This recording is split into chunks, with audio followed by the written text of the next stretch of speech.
Halo semuanya, selamat datang di sesi bedah materi kita kali ini. Saya super antusias buat mandu rekan-rekan mahasiswa hukum sekalian untuk menguliti pondasi paling krusial dari sistem hukum kita.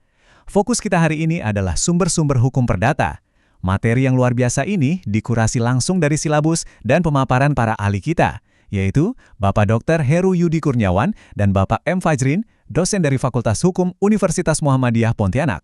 Jadi, siapin catatan kalian karena kita bakal bongkar habis dari mana sebenarnya aturan main hukum privat di Indonesia ini berasal. Oke, biar gampang diikutin, ini agenda kita hari ini. Kita akan bahas 5 poin utama, mulai dari pengantar dasar, terus masuk ke KUH Perdata sebagai sumber utama, peran jurisprudensi dan traktat, pandangan tokoh melalui doktrin, dan terakhir kita tutup dengan daftar referensi. Kita langsung masuk aja ke bagian pertama, pengantar ilmu hukum perdata dan pemahaman konsep dasarnya. Pernah kepikiran nggak sih, apa yang sebenarnya ngatur urusan privat kita sehari-hari? Nah, itulah hukum perdata. Sederhananya, ini tuh keseluruhan aturan yang ngatur hubungan antara satu individu dengan individu lainnya. Kita ngomongin hak dan kewajiban nih. Ruang lingkupnya luas banget, dari siapa yang diakui sebagai subjek hukum, urusan benda atau objek hukum, masalah keluarga, sampai ke harta kekayaan. Dan buat di Indonesia, semua ini pada dasarnya berakar kuat dari Kitab Undang-Undang Hukum Perdata, atau yang sering banget kita sebut dengan Burgerlijk Wetboek, disingkat BW. Tapi aturan ini nggak tiba-tiba turun dari langit ya. Evolusinya cukup panjang, ngelewatin 3 fase sejarah yang gede banget. Awalnya di zaman Hindia Belanda, BW ini mulai diberlakukan pakai asas konkordensi, barengan sama aturan lain kayak RR dan IS. Terus masuk ke zaman Jepang. Nah, di masa ini, aturan tersebut tetap dibiarin berlaku. Kenapa? Ya semata-mata biar nggak terjadi kekosongan hukum aja. Sampai puncaknya di zaman kemerdekaan, lewat aturan peralihan UUD 1945, sistem ini dipertahankan dan pelan-pelan disesuaikan sama nilai-nilai nasional kita. Lanjut ke bagian kedua, KUH Perdata sebagai sumber utama hukum kita. Kalau kalian mau benar-benar jago hukum perdata, kalian wajib paham arsitekturnya. KUH Perdata ini dibagi secara brilian ke dalam 4 buku utama. Buku pertama itu fokusnya ke orang atau subjek hukum sama hukum keluarga. Buku kedua ngurusin benda alias segala sesuatu yang bisa jadi objek hak milik.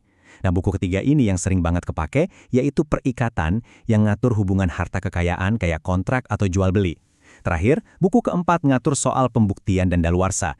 Intinya, gimana kalian ngebuktiin hak kalian di pengadilan dan gimana waktu bisa bikin hak itu hangus. Benar-benar siklus hidup manusia dari awal sampai sengketa. Poin krusialnya begini, pas kalian baca pasal-pasal itu, kalian harus jeli ngebedain sifatnya.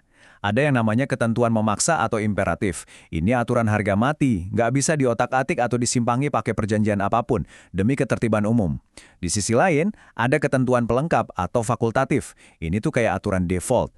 Para pihak bebas bikin aturan sendiri di kontrak mereka, tapi kalau mereka lupa atau nggak ngatur soal itu, pasal-pasal fakultatif inilah yang bakal otomatis masuk buat ngisi kekosongan. Sekarang, kita masuk ke bagian ketiga, peran jurisprudensi dan traktat. Kita semua tahu kalau masyarakat itu bergeraknya cepat, jauh lebih cepat daripada proses bikin undang-undang. Disinilah jurisprudensi jadi penyelamat. Jurisprudensi itu putusan-putusan hakim terdahulu, terutama dari Mahkamah Agung, yang udah inkrat atau berkekuatan hukum tetap, dan diikutin sama hakim lain untuk kasus yang mirip. Kalau KUH Perbaka nggak jelas, atau nggak ngatur hal yang baru, hakim kan nggak boleh nolak buat mengadili. Mereka harus nafsirin dan nyiptain hukum. Nah, putusan inovatif inilah yang bikin hukum perdata kita tetap relevan dan dinamis. Selain itu, kita kan hidup di era global. Terus gimana buat urusan lintas negara? Disinilah traktat main peran. Traktat itu perjanjian internasional. Misalnya nih, ada kesepakatan dagang internasional atau hak cipta antar negara. Begitu Indonesia meratifikasi perjanjian itu, traktat tersebut otomatis jadi sumber hukum positif yang mengikat secara perdata di dalam negeri. Jadi hukum kita nggak bakal ketinggalan zaman sama pergaulan internasional.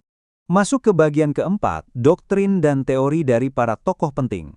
Ngomongin hukum perdata di Indonesia, rasanya mustahil kalau kita nggak nyebut Profesor R. Subekti. Buku beliau yang judulnya Pokok-Pokok Hukum Perdata itu udah kayak kitab wajib. Doktrin atau pendapat ahli hukum emang nggak mengikat secara formal kayak undang-undang, tapi pengaruh persuasifnya itu luar biasa kuat. Hakim sering banget merujuk ke doktrin Subekti buat nyari prinsip keadilan pas undang-undangnya kerasa terlalu kaku. Beliaulah yang berhasil nyederhanain bahasa BW yang ribet itu jadi konsep yang gampang diterapin di sistem hukum kita. Nah, ini nunjukin banget kenapa ilmu pengetahuan hukum itu krusial. Tokoh lain yang nggak kalah berpengaruh adalah H.F.A. Vollmar. Lewat karyanya Pengantar Studi Hukum Perdata, Vollmar ngasih kita kerangka teori dan perbandingan yang dalam banget. Teori-teori ini berfungsi sebagai kompas. Pas ada kekosongan hukum, pendapat Fomar inilah yang sering dipakai akademisi sama praktisi buat ngebangun argumentasi logis mereka di ruang sidang. Lebih jauh lagi kita punya tokoh-tokoh kontemporer seperti Prof. Abdul Qadir Muhammad dan Prof. Moksh Isna ini yang terus ngembangin teori soal perikatan dan kebendaan. Mereka mengelaborasi konsep mutakhir soal hak milik dan yang paling sering diomongin overmach atau keadaan memaksa. Kayak pas lagi rame-ramenya pandemi COVID-19 kemarin, teori overmach ini kepake banget kan? Doktrin mereka ini yang ngebantu kita nentuin apakah sebuah pandemi bisa batalin kontrak bisnis senilai miliaran rupiah. Pemikiran segar kayak gini yang bikin hukum perdata tetap hidup dan aplikatif di dunia nyata. Dan kita sampai di bagian kelima, daftar pustaka dan referensi. Ini dia, amunisi wajib kalian. Dari karya klasik Vollmeyer dan Subekti, sampai literatur yang lebih spesifik dari Abdul Qadir Muhammad, Ali Afandi, Moksh Isnaini, dan Titik Triwulan Tutik. Buat kalian yang mau serius nguasain hukum privat, buku-buku ini bukan sekedar bacaan tambahan, tapi instrumen utama. Saya benar-benar nyaranin kalian buat nyari dan bedah buku-buku ini sendiri. Kalau kalian lihat dokumen rencana pembelajaran semester ini, kelihatan banget ya kalau materi yang kita diskusikan ini disusun dengan standar akreditasi dan bobot akademis yang tinggi. Semuanya sesuai arahan langsung dari universitas dan tim dosen. Struktur ini memang sengaja dirancang supaya insting dan kompetensi kalian dalam mencahin masalah keperdataan bisa terbentuk dengan tajam dan sistematis. Sebagai penutup, saya mau ninggalin satu pertanyaan buat kalian pikirin. Berbekal semua amunisi tadi, KUH Perdata, jurisprudensi, traktat, dan doktrin ahli, coba kalian bayangin, kalau besok kalian dihadapkan sama sengketa perdata yang sangat modern, katakanlah ada pelanggaran kontrak digital antar negara. Gimana cara kalian merangkai hierarki sumber hukum ini buat menangin argumen di pengadilan? Ingat, hafal teori itu baru langkah pertama, tapi seni nerapin teorinya lah yang ngebedain sarjana hukum biasa dengan seorang juris yang luar biasa. Terima kasih udah ngikutin sesi bedah materi ini, teruslah membaca, teruslah kritis, dan sampai jumpa di pembahasan hukum kita selanjutnya.